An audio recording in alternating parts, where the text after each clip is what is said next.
Padra police station ખાતે સરપંચો અને પોલીસ સંવાદ કાર્યક્રમ યોજાયો। રાજ્યના ગૃહ વિભાગની સૂચના મુજબ તમામ તાલુકા અને જિલ્લાના ગ્રામ્ય વિસ્તારોમાં સરપંચ અને પોલીસ સંવાદ કાર્યક્રમ પોલીસ વિભાગ દ્વારા યોજવામાં આવ્યો છે, જેના ભાગરૂપે પાદરા પોલીસ સ્ટેશનના પટાંગણમાં પણ આજરોજ સરપંચ સંવાદ કાર્યક્રમ યોજવામાં આવ્યો હતો। આ કાર્યક્રમ Padra police sub inspector R C Ghummar તેમજ પાદરા પોલીસ સ્ટેશનના કર્મચારીઓ તેમજ આજુબાજુના ગ્રામ્ય વિસ્તારના સરપંચો ખાસ ઉપસ્થિત રહ્યા હતા, જે બાબતે પોલીસ વિભાગ દ્વારા સરપંચો સાથે સંવાદ કરવામાં આવ્યો, જેમાં ખાસ કરી ટ્રાફિક અવેરનેસ તેમજ સાયબર ફ્રોડ બાબતે સરપંચો સાથે ચર્ચા કરવામાં આવી હતી, જે બાબતે સરપંચો પોતાના ગ્રામ્ય વિસ્તારમાં લોકોને જાગૃત કરે અને ગુનાખોરી અટકે તે બાબતે ચર્ચાઓ કરવામાં આવી હતી।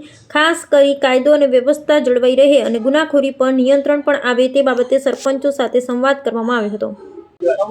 હું એકલબારા ગામનો સરપંચ છું, ધનજીભાઈ પટિયાર। આજ રોજ પાદરા તાલુકા ખાતે પોલીસ સ્ટેશનની અંદર સાહેબશ્રી તરફથી આજે એક માર્ગ સુરક્ષા અને સાયબર ક્રાઇમ વિશે આજે મીટિંગનું આયોજન કરવામાં આવ્યું હતું। એમાં ઘણા લોકોના પેલા ઓટીપી નંબરથી આધાર કાર્ડથી લોકો રૂપિયા ઉપાડી લે છે, એના વિશે વિશેષ માહિતી સાહેબશ્રીએ આપી આપણને, અને બધા સરપંચોને કે તમારે પોતપોતાના ગામમાં જઈને પણ તમારે એક મીટિંગનું આયોજન કરી આના વિશે કોઈ ખોટો ઓટીપી નંબર કોઈને નહીં આપવો, આધાર કાર્ડનો નંબર કોઈને નહીં આપવો। જે કંઈક બનાવ બને એના વિશે તરત જ પાદરા પોલીસ સ્ટેશનની અંદર એક જાણ કરવી, અને જાણ કરવા માટેના નંબરો પેમ્પલેટની અંદર આપેલા છે। હું પણ મારા ગામમાં આજે અત્યારે મીટિંગ જે થઈ એના વિશે બધા ગામમાં ફરીને બધાને ચર્ચા કરીશ કે આવી રીતે આપણને કોઈ ગેરમાર્ગે દોરે અને ખોટો નંબર માગે એપ્લિકન્ટને તો કોઈને આપણો નંબર આપવાનો નહીં। એ વિશે સાહેબશ્રીએ પાદરા પોલીસ સ્ટેશનમાં આજે એક આ મીટિંગનું સુંદર આયોજન રાખેલું હતું, અને બધા સરપંચશ્રીઓને આજે ધ્યાન દોરવા માટે બધાને મીટિંગનું આયોજન કરીને બોલાયા હતા, અને બધા સરપંચશ્રીઓએ પોતપોતાના ગામમાં આ વિષય પર ચર્ચા કરવી, એટલે આપણા ખાતામાંથી કે કોઈ આપણા ગામના ખાતામાંથી કોઈ રૂપિયા ઉપાડી ના લે એની આપણે ખાસ કાળજી લેવી। અને કદાચ એવું કે આપણે લાગે કોઈનો ખોટો કોલ છે, કોઈનો રેડ નંબર આવતો હોય તો આપણે પાદરા પોલીસ સ્ટેશનની અંદર તાત્કાલિક આપણે જાણ કરવી।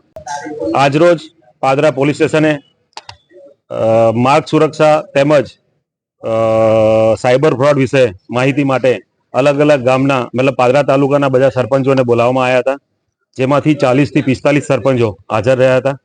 તેમજ પીએસઆઈ શ્રી ધુમ્મર સાહેબે સાયબર ફ્રોડ વિશે સારી એવી માહિતી આપી છે, તેમજ માહિતી પછી એમને એવી બી બાહેધરી આપી છે કે આગામી 6 મહિના સુધીમાં અમે અલગથી સાયબર ફ્રોડ ડીજી સાહેબના આદેશ મુજબ અલગથી દરેક જગ્યાએ દરેક તાલુકામાં સાયબર ફ્રોડના અલગથી પોલીસ સ્ટેશન ચાલુ કરવાના છે, જેથી અત્યારે જે બહુ સાયબર ફ્રોડ મતલબ બહુ જ સાયબર ફ્રોડ એટલે બહુ મોટો અત્યારે ક્રાઇમ બની ગયો છે, તો એના પરથી ડીજી સાહેબના પૂરતું ધ્યાન આપીને અલગથી પોલીસ સ્ટેશન બનાવવાના છે, જેથી સાયબરના ગુના અટકશે। તેમજ માર્ગ સુરક્ષા સલામતી વિશે બી માહિતી આપી।